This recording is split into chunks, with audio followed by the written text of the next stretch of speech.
Hello friends, welcome to Skybase online classes. आज हम लोग पावर पॉइंट की लास्ट दो स्लाइड जो होम और इंसर्ट में बनी हुई थी उसके आगे से डिजाइन ऑप्शन से स्टार्ट करने जा रहे हैं। तो फ्रेंड्स देखते हैं कैसे हम लोग डिजाइन ऑप्शन का यूज करते हैं और आगे के उसके ऑप्शन। देखिए फ्रेंड्स, होता क्या है, जैसे मान लीजिए हमारी एक प्रेजेंटेशन स्लाइड है, कुछ इस तरह से है। ये बनी हुई स्लाइड्स हैं, पहले से मैंने कुछ 2-3 स्लाइडें बना रखी हैं। अब इसमें अगर ये बैकग्राउंड डिजाइन जो आपको दिख रहा है ब्लू कलर का, ये डिजाइन आपको चेंज करना है तो आप डिजाइन ऑप्शन में जाएंगे और डिजाइन ऑप्शन में आप जा करके इनमें से कोई भी डिजाइन ले लेंगे। देखिए बहुत सारे डिजाइन दे रहा है आपके सामने। आपने जैसे ये डिजाइन ले ली तो देखिए तीनों स्लाइडों में वही डिजाइन आ गई, सेम डिजाइन इसमें आ गई, सेम इसमें, सेम इसमें। ठीक है फ्रेंड, जैसे अगर हम कोई दूसरी डिजाइन लेते हैं तो दूसरी डिजाइन भी तीनों में आ जाएगी। अब आपका सवाल ये है कि इसमें से कोई एक डिजाइन हम कैसे अप्लाई करेंगे। ठीक है, तो एक डिजाइन अगर आपको अप्लाई करनी है तो आप देखिए, जैसे कोई डिजाइन आपको पसंद आती है और उसको आपको 2 नंबर में अप्लाई करनी है, तो पहले आप 2 नंबर स्लाइड ले लेंगे, फिर उस डिजाइन के ऊपर जाएंगे, राइट क्लिक करेंगे और apply to selected slide option पे क्लिक कर देंगे। देखिए 2 नंबर स्लाइड पे दूसरी डिजाइन आ गई, पहले पे दूसरी है और लास्ट वाले पे। अगर मान लीजिए लास्ट वाले पे कोई तीसरी स्टाइल लगानी है तो तीसरी स्लाइड को पहले आप स्क्रीन पे लगाएंगे नॉर्मल पे, फिर जो भी डिजाइन चाहिए उसके ऊपर राइट क्लिक करेंगे और apply to selected slide option का यूज करके आप उस डिजाइन को अप्लाई कर देंगे। तो अगर आप डबल क्लिक करके अप्लाई करते हैं तो सब में आ जाएगी डिजाइन, लेकिन अगर आप पर्टिकुलर स्लाइड को सिलेक्ट करके राइट क्लिक करके कोई डिजाइन लेते हैं कोई भी और राइट क्लिक करके apply to selected slide option लेते हैं तो वो केवल उसी स्लाइड में आएगी जो स्लाइड नॉर्मल में लगी हुई है। देखिए फ्रेंड, इसमें एक पेज सेटअप ऑप्शन है। पेज सेटअप में हम लोग अपनी स्लाइड का विड्थ और हाइट सेट करने का काम करते हैं। मान लीजिए हमने पेज की विड्थ को कम करके 6 कर दिया और हाइट को कम करके मैंने 5 कर दिया। अब देखिए स्लाइड का साइज आपने देखा होगा श्रिंक हुआ है। ठीक है, तो हम पेज सेटअप ऑप्शन से अपनी स्लाइड की विड्थ और हाइट सेट करते हैं।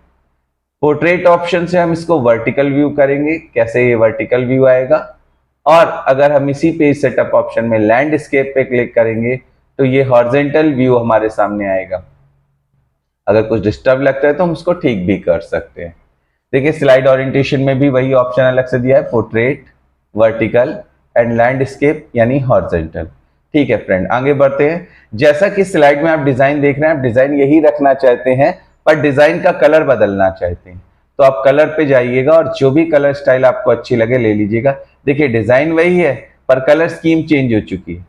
अगर इसका आप राइटिंग स्टाइल देखना चाहते हैं तो राइटिंग स्टाइल भी चेंज कर सकते हैं। ठीक है, मैटर के ऊपर वो इफेक्ट्स अप्लाई हो जाएगा जो आप फॉन्ट से लेंगे। ठीक है, चलिए फ्रेंड्स, इसके बाद बैकग्राउंड स्टाइल पे बात करते हैं। स्टाइल बहुत सारी दी गई हैं। देखिए कलर की स्कीम वही रहेगी, आप ब्लू लगा सकते हैं, येलो लगा सकते हैं, ऐसे हल्का सा इसमें आप टेक्सचर ले सकते हैं। तो इस तरह से आप बैकग्राउंड स्टाइल भी चेंज कर सकते हैं। और बैकग्राउंड में जो डिज़ाइन दिख रही है, अगर आपको ये हाइड करनी है तो इसमें हाइड बैकग्राउंड ग्राफिक्स, ये डिज़ाइन आपको दिख रही होगी। आप देखिए मैं पॉइंटर उसी के ऊपर ऐसे कर रहा हूँ, ये डिज़ाइन आप हाइड बैकग्राउंड ग्राफिक्स करेंगे तो डिज़ाइन गायब हो जाएगी और दोबारा क्लिक करेंगे तो डिज़ाइन आ जाएगी। तो ये था डिज़ाइन ऑप्शन, काफ़ी छोटा ऑप्शन था। इसके बाद आते हैं फ्रेंड्स हम एनिमेशन में। देखिए एनिमेशन ही पावर पॉइंट का मेन ऑप्शन है, क्योंकि हम पावर पॉइंट में जब भी कोई पीपीटी बनाते हैं या कोई भी स्लाइड बनाते हैं तो उसके अंदर एनिमेशन इफेक्ट्स डालते हैं और उसको अट्रैक्टिव बनाने का काम करते हैं। तो देखिए सबसे पहले तो हम अपनी स्लाइड का प्रीव्यू देखते हैं। एक नंबर स्लाइड लेते हैं और यहाँ से प्रीव्यू देखते हैं। प्रीव्यू में ये हमारी स्लाइड ऐसे दिखा रहा है। ठीक है, आप गौर करिए एक एक करके अगली स्लाइड। ठीक है,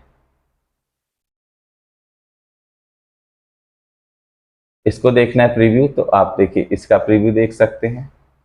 इसका प्रीव्यू देखना है तो इस पर क्लिक करेंगे तो ये प्रीव्यू ऑप्शन था।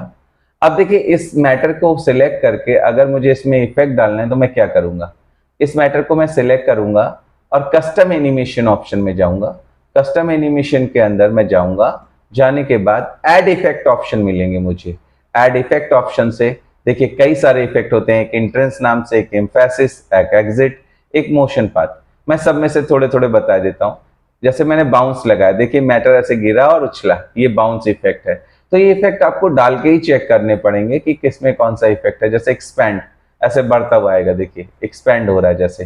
फिर इसके बाद आप देखिए इसी में grow turn, grow and turn, बड़ा होगा फिर टर्न भी लेगा, ये देखिए। तो ऐसे इफेक्ट्स हैं बहुत सारे। जैसे इम्फेसिस में आपने लिया चेंज फॉन्ट साइज, देखिए फॉन्ट का साइज बड़ा हो गया, ऐसा कुछ साइज से रिलेटेड इफेक्ट और कलर से रिलेटेड। जैसे मैंने फ्लिकर ले लिया, देखिए फ्लिकर फ्लिक किया उसने, तो ऐसे इफेक्ट्स आते हैं इम्फेसिस में। एग्जिट में जो भी इफेक्ट डालेंगे उसके बाद वो बाहर कर देगा उसको, देखिए बाहर, यानी वो मैटर प्रेजेंटेशन के दौरान गायब हो जाएगा।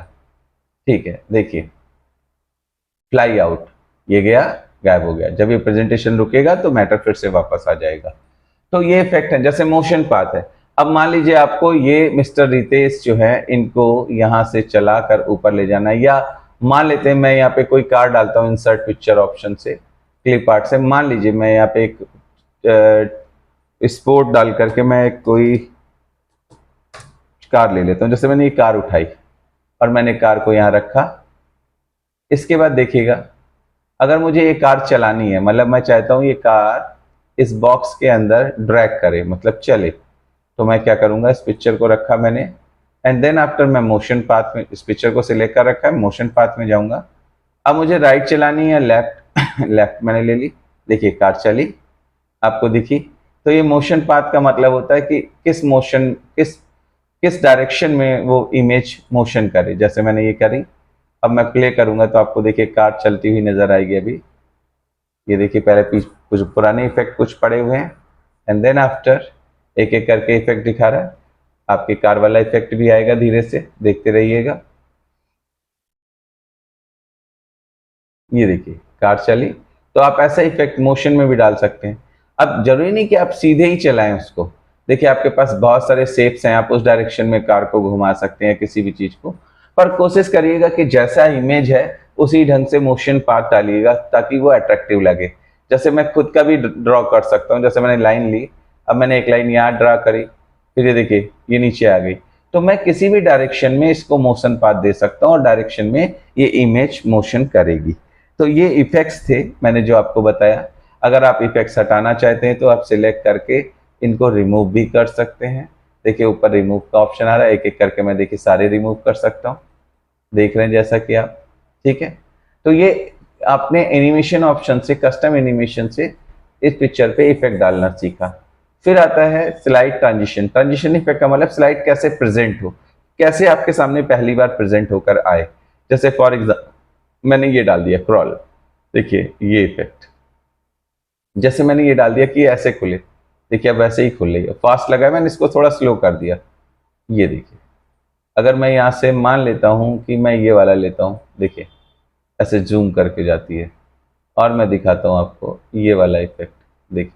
तो ऐसे मैं ट्रांजिशन इफेक्ट डाल सकता हूँ कि स्लाइड कैसे ट्रांजिस्ट करे, कैसे आपके सामने रिप्रेजेंट हो। तो ये ट्रांजिशन इफेक्ट है।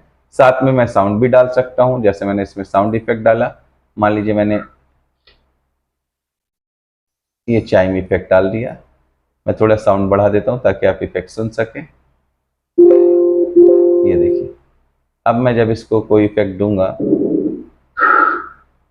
देख रहे हैं आप, ये इफेक्ट्स आ रहे हैं, साउंड इफेक्ट्स हैं, मतलब स्लाइड के मोशन के साथ साथ साउंड भी आएगा। देखिए मैं प्ले करता हूँ, ये देखिए। तो स्लाइड में आप साउंड इफेक्ट भी डाल सकते हैं, स्पीकर होना मस्ट है, नहीं तो वो काम नहीं करेगा। और फिर सब चीजें सभी स्लाइडों में अप्लाई करने के लिए अप्लाई टू ऑल ऑप्शन। ठीक है फ्रेंड, आगे बढ़ते हैं हम लोग ऑन माउस क्लिक ऑप्शन पे, जिसमें ऑन माउस क्लिक लिखा हुआ है। अगर मैंने इस पे क्लिक कर रखा है तो जितने भी इफेक्ट होंगे प्रेजेंटेशन के दौरान मुझे क्लिक करके ही चलाने पड़ेंगे।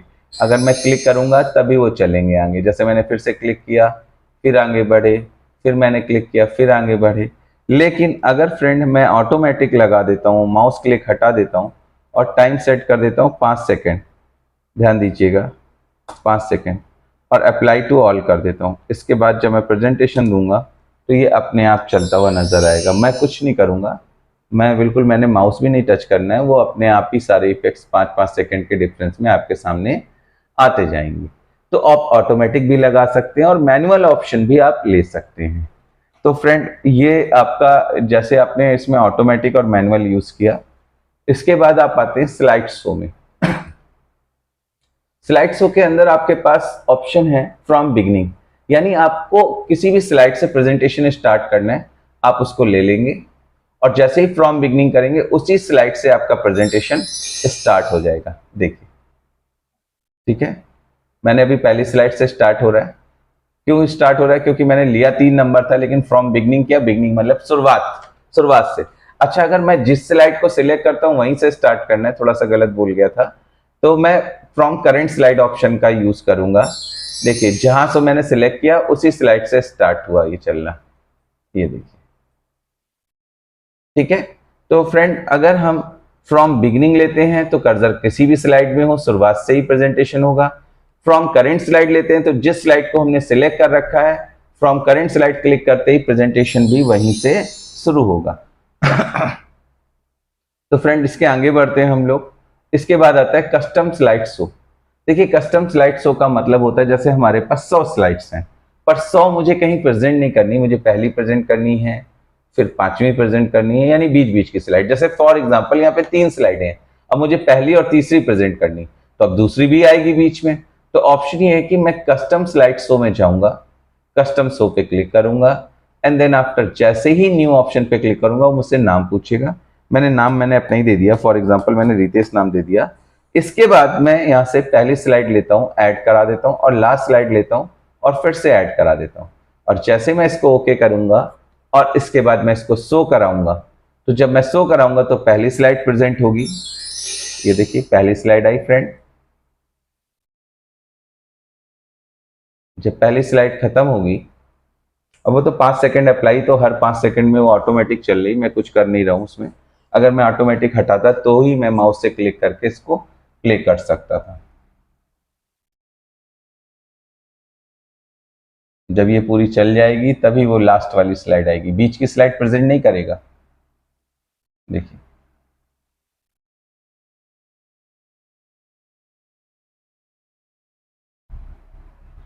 देख रहे हैं फ्रेंड्स? ये देखिए, लास्ट स्लाइड आ गई, बीच वाली स्लाइड नहीं आई। मैं दिखाता हूं आपको, मैंने स्केप किया, ये देखिए बीच वाली स्लाइड प्रेजेंट नहीं हुई, ये स्लाइड बीच वाली नहीं आई।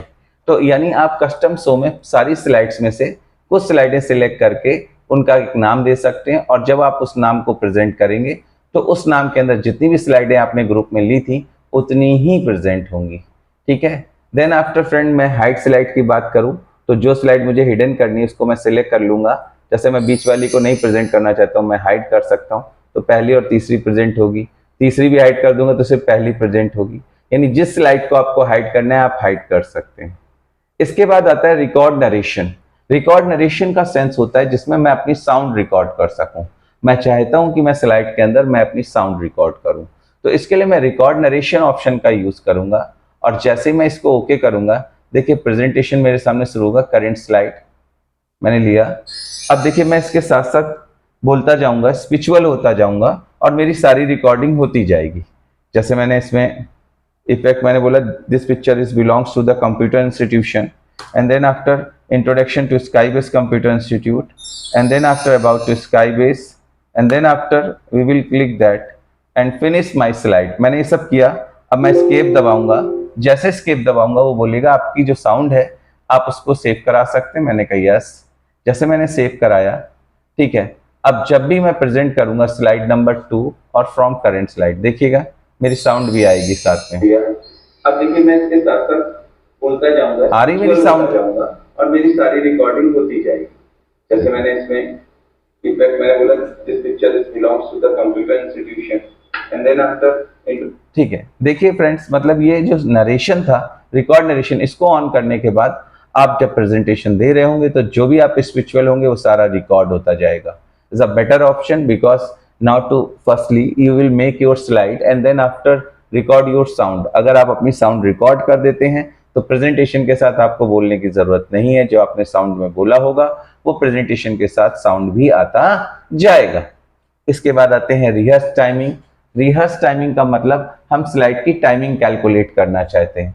तो जैसे मैंने पहली स्लाइड में रखा और मैंने रिहर्स टाइमिंग पे क्लिक किया, तो देखिए स्लाइड का प्रेजेंटेशन शुरू होगा और एक एक करके स्लाइड जितना भी टाइम लेगी वो मैं प्रेजेंटेशन के दौरान घर में ही रिहर्स कर लूंगा और मुझे फाइनल टाइम पता चल जाएगा। देखिए मैं एंटर मारता जा रहा हूँ थोड़ा जल्दी में क्योंकि वीडियो लंबा हो जाएगा। देखिए मैंने एंटर मारा और जब मैंने फाइनल एंटर मारा तो ये देखिए हर स्लाइड के लास्ट में टाइमिंग आ रही, 7 सेकेंड, 5 सेकेंड, 3 सेकेंड। ये टाइमिंग आप तब कैलकुलेट कर पाते हैं जब आप रिहर्स टाइमिंग ऑप्शन का यूज करते हैं। रिहर्स टाइमिंग का मतलब जो भी स्लाइड प्रेजेंटेशन दे रही होगी उसमें जितना भी टाइम लगेगा वो नीचे लिख के आ जाएगा, आप उसको कैलकुलेट कर सकते हैं। क्योंकि अगर कहीं आप प्रेजेंटेशन देने गए और आपको ये बताना पड़ता है कि प्रेजेंटेशन कितना टाइम लेगा, तो आप बिना कैलकुलेशन के टाइम को डिस्प्ले या टाइम के बारे में कोई भी कमेंट नहीं कर सकते हैं। एंड देन आफ्टर रेजोल्यूशन मतलब आप इसकी पिक्चर क्वालिटी बढ़ा सकते हैं जो यहाँ पे दी गई है, ये आप अपने हिसाब से कर लीजिएगा। एंड देन आफ्टर रिव्यू जैसा कि पहले बताया, स्पेलिंग चेक, रिसर्च पुराने ऑप्शन है, ट्रांसलेट लैंग्वेज पिछले वीडियोस में मैं बता चुका हूँ, so comment, edit comment, protection, presentation सब पुराने ऑप्शन है। Next option view. देखिए व्यू में हम नॉर्मल स्लाइड पे इस समय काम कर रहे हैं, ये हमारी नॉर्मल स्लाइड है, ये नॉर्मल स्लाइड है जिसमें हम काम कर रहे हैं। अगर मैं सारी स्लाइडों को सीक्वेंस में यानी क्रम से लगाना चाहूं तो मैं स्लाइड सॉर्टर ऑप्शन का यूज करता हूं। स्लाइड सॉर्टर से मैं सारी स्लाइड्स को सीक्वेंस से या क्रम से लगाने का काम करता हूं। देखिए लग गई 1 नंबर, 2 नंबर, 3 नंबर्स, ठीक है। तो अगर हम किसी भी स्लाइड को, जितनी भी स्लाइड्स हैं उन सारी स्लाइडों को सीक्वेंस में देखना चाहें तो हम स्लाइड सॉर्टर ऑप्शन का यूज करते हैं। देन आफ्टर फ्रेंड्स हमारे पास नोट्स पेज ऑप्शन है। अगर हम ये देखना चाहें कि अगर हम स्लाइड में बहुत बड़ा नोट्स बनाना चाहते हैं तो कैसा पेज होगा, तो हम नोट्स पेज लगाएंगे and then after notes page में नीचे ये नोट्स लिखने के लिए स्पेस आ जाएगा, जिसमें अभी तो छोटा आ रहा है, जिसको आप जूम से बड़ा कर सकते हैं अपनी ज़रूरत के हिसाब से और देख सकते हैं। ये देखिए मैं बड़ा कर रहा हूँ, आप देखिए, ये देखिए अब मैं लिख सकता हूँ इसके अंदर, देख भी सकता हूँ। यानी अबाउट टू स्लाइड, आप स्लाइड के बारे में जो भी डिटेल तैयार करना चाहें वो आप यहाँ पे डिटेल तैयार कर सकते हैं। This is notes page, okay. तो मैं अगर अभी पहले जैसा करूँ तो फिट टू विंडो कर दूंगा तो फिर से पहले जैसा हो जाएगा। एंड नोट्स पेज को ऑफ करूंगा, नॉर्मल स्लाइड करूंगा तो ये नॉर्मल स्लाइड पहले जैसी आ जाएगी। देखिए नोट्स पेज नीचे आ रहा है, आप नीचे भी देख सकते हैं, ये देखिए दिख रहा होगा, ठीक है। आप इसको चाहे तो इसको बड़ा भी कर सकते हैं, इस पार्ट को, दिख रहा है, लेकिन फिर स्लाइड की जगह कम हो जाती है, इसलिए इसको आप नीचे ही रहने दीजिए, ठीक है। नेक्स्ट ऑप्शन होता है slide master. Slide master displaying the work to exact working places in our slide, मतलब वो ये बताता है कि स्लाइड में कौन सा काम हम कहाँ करेंगे। जैसे ये बॉक्स है और ये बॉक्स है, तो हम इन बॉक्सेस में क्या लिखेंगे, डेट कहाँ डालेंगे, टाइम कहाँ डालेंगे, अब ये सब जानना चाहते हैं हम। तो हम जैसे ही स्लाइड मास्टर पे क्लिक करते हैं वो हमें बताता है फुटर आप ऊपर डाल सकते हैं, हेडिंग आप यहाँ डाल सकते हैं, कोई और टाइटल सब टाइटल डालना है तो यहाँ डाल सकते हैं, डेट आप यहाँ डाल सकते हैं और पेज नंबर आप यहाँ। यानी स्लाइड मास्टर का जो वर्क होता है वो होता है इस बात को डिस्प्ले करना कि स्लाइड के अंदर हम कौन सा काम कहाँ पे कर सकते हैं। तो स्लाइड मास्टर हमको ये बताने का काम करता है कि स्लाइड के अंदर आप किस जगह पे कौन सा काम करें और प्रिंट के दौरान वो काम उस जगह पर प्रिंट होकर आएगा। नेक्स्ट ऑप्शन आता है हमारे पास handout master. Handout master में हम सेट करते हैं कि एक पेज में हमारी कितनी स्लाइडें निकल कर आए। आप सोचेंगे ब्लैंक पेज आ रहा है, यहाँ पे 6 स्लाइडें लगा रखी, आप इसको चेंज कर सकते हैं। आप चाहें तो हैंड आउट मास्टर में स्लाइड्स कितनी रहें इसको सेट कर सकते हैं और आपके पास ऑप्शन होता है उसके लिए स्लाइड्स पर पेज। आपने कहा सर 2 स्लाइडें, आपने कहा सर ये ब्लैंक आ रही हैं, स्लाइडें नहीं आएंगी, आ सकती हैं, मैं बताता हूँ कैसे। होम में जाइए, ठीक है, ठीक है, मैं देखता हूँ एक बार होम में वापस से जाकर, पहले मैं इसको नॉर्मल कर देता हूँ, व्यू से नॉर्मल स्लाइड, और यहाँ जो स्लाइड बनी मैं इसको कॉपी करता हूँ, दूसरी और तीसरी मुझे लानी है प्रिंट में, मैं कॉपी करूँगा, हैंड आउट मास्टर में जाऊँगा और मैं इसको यहाँ पेस्ट कर दूंगा। देखिए मेरी स्लाइड आ जाएगी अभी यहाँ पे, ये देखिए आ गई। इसके बाद मैं दूसरी स्लाइड को कॉपी करने के लिए फिर से नॉर्मल में जाऊंगा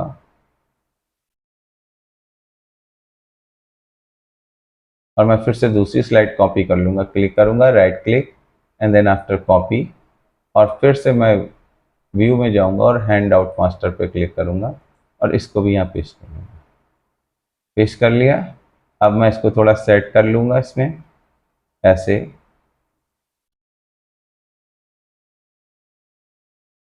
इसको भी मैं सेट कर लूँगा और प्रिंट निकालूंगा तो एक पेज में 2 स्लाइडें प्रिंट होके निकलेंगी। यानी हैंड आउट मास्टर से हम लोग ये सेट करते हैं कि प्रिंट के दौरान एक पेज के अंदर कितनी स्लाइड्स प्रिंट्स में निकले। तो गाइस आज हम लोग वीडियो को यही फिनिश करते हैं। लास्ट टर्न में हम लोग मैक्रो के बारे में पढ़ेंगे, जो पावर पॉइंट का मैक्रो ऑप्शन बहुत इंपॉर्टेंट है और थोड़ा सा अलग है नॉर्मल मैक्रो से। तो हम लोग उसको नेक्स्ट टर्न पे पढ़ेंगे अगले वीडियोस में। आज यही खत्म करते हैं, कुछ ही ऑप्शन रह गए हैं, अगले वीडियो में मैं उनको फिनिश कर दूंगा और उम्मीद करता हूँ आपको पसंद आया होगा। गाइस चैनल को सब्सक्राइब और लाइक करना मत भूलिएगा, और आप अगर मुझे थोड़ा सा प्रोत्साहन देंगे और मुझे इंक्रीज करेंगे थोड़ा सा, तो मैं आगे अपने वीडियोस को कंटिन्यू कर पाऊंगा। तो नंबर मेरी वीडियो पे दिया हुआ है, अगर कोई प्रॉब्लम हो तो आप मुझे बता सकते हैं।